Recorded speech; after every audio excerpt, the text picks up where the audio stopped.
It's Tim Albright with AVNation with the Road to ISE. Integrated Systems Europe comes your way the 31st of January through the 3rd of February. And with me to discuss AIMS and the AIMS Alliance is my buddy, Mr. Andrew Starks. How are you, sir? I'm doing great. Thanks for taking the time today. Absolutely, absolutely. Andrew and I got to hang out a bit in Barcelona last year. So this time around, AIMS is in Hall 5, J550, J550 in Hall 5. Andrew, what will we find in the AIMS Alliance stand this time around at Barcelona? I'm super excited this year. We've got the best booth we've ever had in terms of both the presentation, but we've also got some fabulous new demos. Couple of things I'm really excited about. Maybe three things. I got to pick three things here. One is we'll be showing interoperable HDCP, so totally checked out, legal, interoperable HDCP between different devices. So obviously HDMI and IPMX, of course, which we're there to show, but we also are going to be showing interoperable HDCP between not only IPMX, but also HD-base-T. So we'll be going from IPMX into HD-base-T and back again for people that want to do, a baseband, but Cat5 workflow inside of the area, and then they want to go over their network, and we'll be showing that working. And then along those lines, we're going to be showing NMOS control software, not only controlling IPMX, but also controlling HDMI and again, HD-base-T. So it's a multi-level switching application working together there. And then of course, we'll be showing additional software only demonstrations. We want to really drive home that fact that IPMX is compatible and really designed with software in mind. So we have a lot of demonstrations in our booth. I guess I'll sum it up that way, and to really give people a sense of the emerging ecosystem that's coming. So, Andrew, for some of the old dogs like me, because I am getting of a certain age that I think that I probably qualify now. Haven't quite got my AARP card yet, but it's coming in the mail, I think.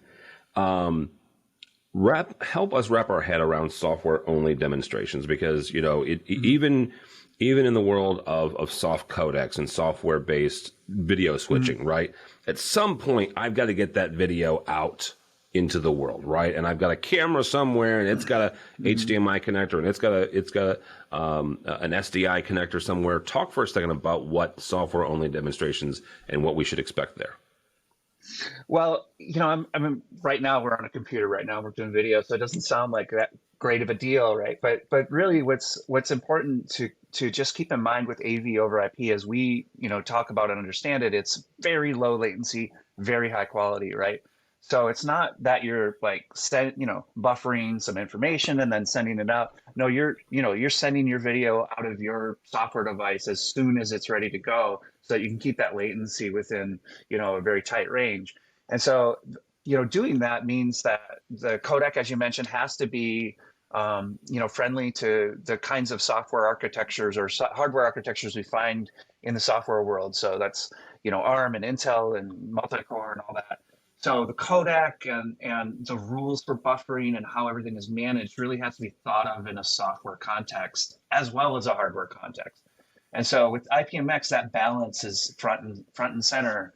And so when you use an IPMX device, you should expect to see, you're not going to see the kind of latency you would see if you had dedicated hardware on either end. And there's always going to be a role for hardware, especially when you don't want to take up resources in your computing device for transport. But what you should expect to see is a pretty transparent experience where what you see coming from your computer is exactly what you see coming out, and the latency is very, I'll say, very low. It's not going to be subframe latency, but it's going to be comparable to the experience you get with hardware. All right.